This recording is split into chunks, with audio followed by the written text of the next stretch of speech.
راز صاحب یہ پرائیویٹائزیشن آج اخبار میں اشتہار بھی آ گیا، وہ ٹینڈر بھی آ گیا کہ پی آئی اے کی پرائیویٹائزیشن کے لیے جو وہ قانونی تقاضوں کو پورا کرنے کی فارمیلٹیز یہ ہیں کہ اخبار میں اشتہار بھی دینا ہے، پھر اس کے بعد ٹینڈر جمع ہوں گے.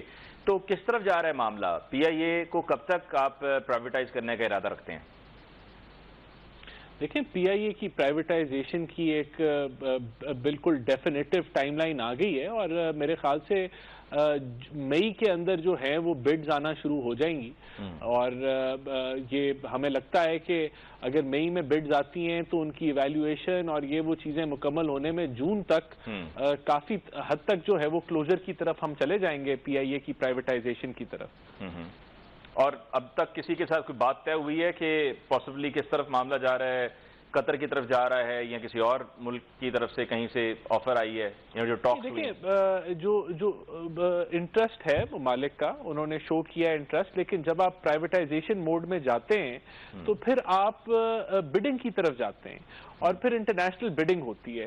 ابھی جو پی آئی اے ہے وہ جی ٹو جی موڈ میں نہیں گیا، وہ پرائیویٹائزیشن موڈ کے اندر ہے، تو اس کے اندر ایک ٹرانسپیرنٹ اور انڈیپینڈنٹ بڈنگ کا پروسیس ہوگا. تو اس کے اندر ہمیں انٹرسٹ ہے، مختلف ممالک نے انٹرسٹ شو کیا ہے، لیکن وہ بڈنگ پروسیس میں جائیں. لیکن جو پی آئی اے کے امپلائیز ہیں ان کا کیا مستقبل ہوگا؟ جیسے کہ ابھی شوکت یوسفزئی صاحب بھی بات کر رہے تھے کہ جتنے بھی لوگ ہیں یہ ان کو اپنے مستقبل کو لے کے خاصی فکر ہے. جو ابھی عملہ بھی آیا ہے جس فلائٹ پر شہباز شریف صاحب سعودی عربیہ سے واپس آئے، اس عملے کو بھی اپنی اسی سوچ کو لے کر، اسی پریشانی کو لے کر ان کو یہ تھا کہ ہمارے آگے مستقبل میں کیا ہوگا، نوکریاں ہماری چلی جائیں گی، ہماری نوکریاں رہیں گی، کیا کیا جائے گا ہمارے ساتھ. تو وہ کوئی پلان ہے کوئی طے شدہ پہلے سے تاکہ کوئی سینس آف سیکیورٹی ملے لوگوں کو؟ دیکھیں، جو سب سے پہلے تو آپ کو یہ پتا ہونا چاہیے کہ جو 825 ارب کا پی آئی اے کا خسارہ ہے، وہ خسارہ اس سے ہوتا کیا ہے؟ وہ مہنگائی میں کنورٹ ہوتا ہے. کیونکہ جب آپ اتنے بڑے ڈیفیسٹس کرتے ہیں تو وہ مہنگائی جو ہے وہ 25 کروڑ عوام بھگتتی ہے. اب بالکل جو چند ہزار امپلائیز ہیں پی آئی اے کے وہ بہت اہم ہیں، اور ان کا مستقبل اگر پی آئی اے کو کوئی بھی پرائیویٹ کمپنی لیتی ہے اور اس کو وہ ایکسپینڈ کرتی ہے تو وہ بہت سارے جو امپلائیز ہیں ان کا فیوچر مستقبل اور مضبوط ہوگا، بہتری کی طرف جائے گا. اور دیکھیں، یہ تو پھر اب وہ جو پرائیویٹ کمپنی ہے وہ جب آئے گی تو وہ ان فیصلے پہ کرے گی کہ کوئی کس طریقے سے امپلائیز کو ریٹین کرنا ہے، کن کو انہوں نے ہو سکتا ہے کہ وہ فلائٹس کو دگنا کر دیں، اپنی انویسٹمنٹ لے کے آئیں تگنا کر دیں، اور جو ہے اور بھی زیادہ ہائرنگ ہو. تو یہ چیزیں ابھی مستقبل میں ہیں. بہرحال دیکھیں، ہمیں ملکی لیول پہ جب آپ فیصلہ کرتے ہیں تو آپ نے یہ دیکھنا ہے کہ 25 کروڑ عوام کو کس چیز کا بینیفٹ ہے. ٹھیک، لیکن رانا صاحب دوسری طرف سول ایویشن کو بھی آپ ایئرپورٹس کو بھی آؤٹ سورس کر رہے ہیں، پھر پاکستان سٹیل بھی ہے. تو پاکستان سٹیل کے بارے میں بھی کچھ ایسا پلان ہے یا وہ مشکل ہے کیونکہ اس کی جو اپنے وہاں پہ رہنے والے ہیں، زمین جو ہے وہ سرکاری زمین ہے اور وہ سرکاری زمین سندھ گورنمنٹ کی ہے؟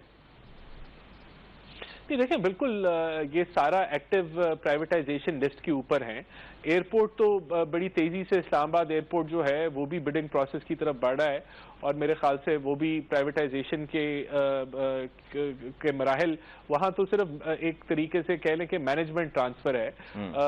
لیکن بالکل حکومت کاروبار سے نکل رہی ہے اور ایفیشنسی ہم چاہتے ہیں، انٹرنیشنل سٹینڈرڈ یہاں لاگو ہوں اور کمپنیز جو ہیں حکومت کو ٹیکس دیں، اور حکومت کا کام ایز اے ریگولیٹر ہو، سول ایویشن کا کام، منسٹری آف ایویشن کا کام ایز اے ریگولیٹر جو ہے وہ پالیسی میکر ہو.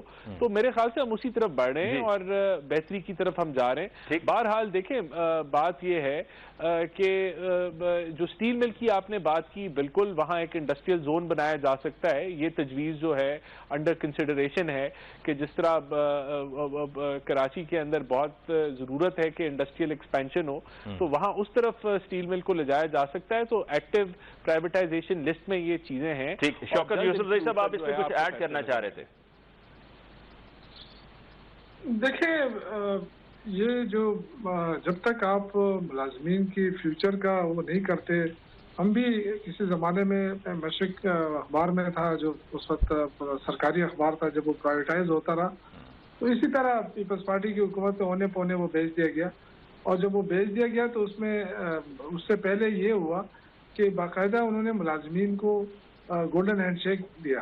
اور بہت سارے لوگوں کا فیوچر جو ہے وہ ٹھیک ہے ہوا، لیکن وہ پھر اپنی صلاحیت کے اوپر پھر جاتے ہیں. لیکن یہ مجھے بتائیں کہ کیا ان کو گولڈن ہینڈ شیک دیا جائے گا؟ ان کو کیا کیا جائے گا؟ کیونکہ ابھی تک تو بالکل نہیں اس کے اندر آپ یوسف زئی صاحب نے بالکل صحیح سوال اٹھائے ہیں. دیکھیں یہ ساری جب آپ پرائیویٹائزیشن موڈ میں جاتے ہیں تو گولڈن ہینڈ شیک ایک نمبر 1 پرائرٹی ہوتی ہے ان لوگوں کے لیے کہ ان کو ایک اچھا پیکج دیا جائے تاکہ وہ سیکیور ہوں. تو یہی موڈیلٹیز استعمال ہوں گی. دیکھیں جب آپ نے انٹرنیشنل یہاں پہ میں یہ سوال اٹھا رہا تھا جی، یہاں پہ رانا صاحب میں سے یہ سوال اٹھا رہا تھا کہ پیپلز پارٹی اس کے خلاف ہے.